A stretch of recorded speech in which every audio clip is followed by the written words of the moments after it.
दुष्ट बहन ने कैंची उठाई और मेरे दिल से डिजाइन किए हुए गाउन को जानबूझकर काट दिया, लेकिन उसे बिल्कुल अंदाजा नहीं था कि मैंने उसकी हरकत अपनी आंखों से देख ली थी। इस भयानक औरत को पूरी तरह शर्मिंदा करने के लिए मैंने उसकी चाल में साथ देने का फैसला किया। फिर मैंने दर्शकों में बैठे सीईओ की तरफ आंख मारी, यह इशारा करते हुए कि सब कुछ मेरे नियंत्रण में है। जल्द ही मेरी बारी आई अपना काम प्रस्तुत करने की। जैसे ही होस्ट ने लाल कपड़ा हटाया, हर जज हैरान रह गया। किसी ने उम्मीद नहीं की थी कि इतनी परफेक्ट कृति को जानबूझकर कचरे की तरह बर्बाद किया जाएगा। सीईओ को चिंता हुई कि शायद मैं इस स्थिति को संभाल नहीं पाऊंगी। उसने अपने असिस्टेंट को बैकअप ढूंढने का इशारा किया, लेकिन मैं पूरी तरह शांत रही। मेरी बहन मुझे अपमानित होते देखने के लिए बेहद उत्साहित थी। होस्ट ने मेरी स्थिति पर अफसोस जताया और पूछा कि क्या मेरे पास प्रस्तुत करने के लिए कोई और पीस है। मैंने बस सिर हिला दिया। जैसे ही होस्ट मेरी अयोग्यता घोषित करने वाला था, मैंने तुरंत कहा कि मैं गाउन को यही मौके पर ठीक करना चाहती हूँ। दर्शक तुरंत शोर से गूंज उठे। सभी को लगा कि ड्रेस अब ठीक होने से परे है। होस्ट बीच में फंसा हुआ महसूस कर रहा था। तभी सीईओ खड़ा हुआ और मेरी बात से सहमत हो गया। मेरी बहन तुरंत विरोध करने के लिए आगे आई। उसने कहा कि मैं प्रतियोगिता के नियम तोड़ रही हूँ और यह बाकी प्रतिभागियों के लिए अनुचित होगा। उसने यह भी दावा किया कि ड्रेस ठीक करने में बहुत समय लगेगा और किसी के पास इंतजार करने का समय नहीं है। भीड़ आपस में फुसफुसाने लगी। फिर उसने कहा कि मैं सीईओ की मंगेतर होने का फायदा उठा रही हूँ। वह साफ तौर पर मेरा पक्ष ले रहा है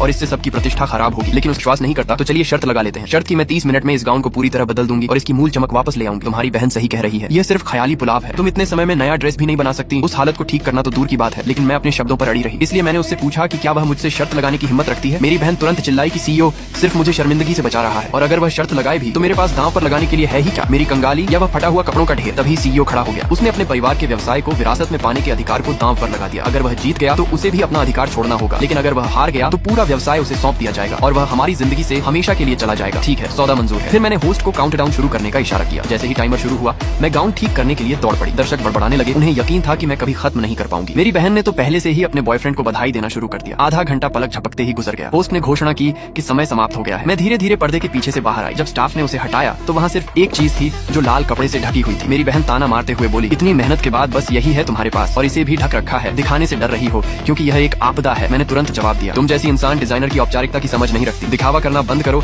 कि तुम समय नहीं खींच रही हो। चाहे वह समय खींचे भी, फिर भी नहीं जीतेगी। जल्दी करो और सबको दिखाओ। मैं तुम्हारी बहन को लेकर जश्न मनाने का इंतजार कर रहा हूँ। क्या तुम्हें पता है जब कोई बहुत जल्दी शैंपेन खोल देता है तो क्या होता है? ऐसे लोग बुरी तरह हारते हैं। फिर मैंने होस्ट को इसे प्रकट करने का इशारा किया। जैसे ही कपड़ा हटाया गया, दर्शकों में मौजूद हर कोई स्तब्ध रह गया।